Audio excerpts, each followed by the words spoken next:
tayo ng ano guys, yung paa ng baboy.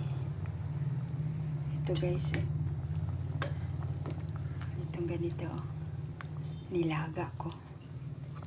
Paminsan-minsan, kain tayo din ng ganito. Hindi naman ito mataba kasi ano, sa Bisaya, tiil sa baboy.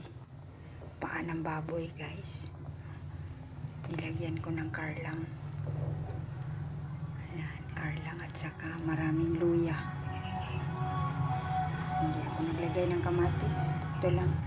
Tsaka tanglad. Lemongrass ang tawag doon. Oh, malapit na siya guys. Oh, sarap ang sabaw nito guys. Daming luya ang nilagay ko.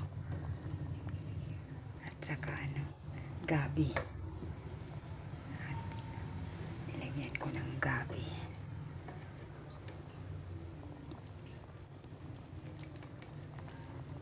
Sarap nito guys, sarap ang sabaw. Nilagyan ko rin ng ano, paminta na liso. Yan ang ating ulam ngayon, tanghali guys.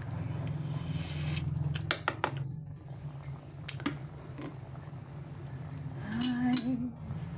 Lagyan ko ng ano guys, tinidor. Para madali siyang lumambot.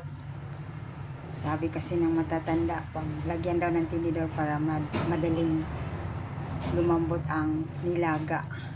Ito, sali ko dito.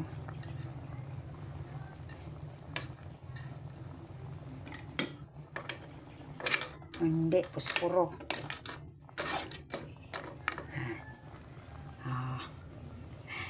Sarap-sarap nito guys. Thank you for watching guys.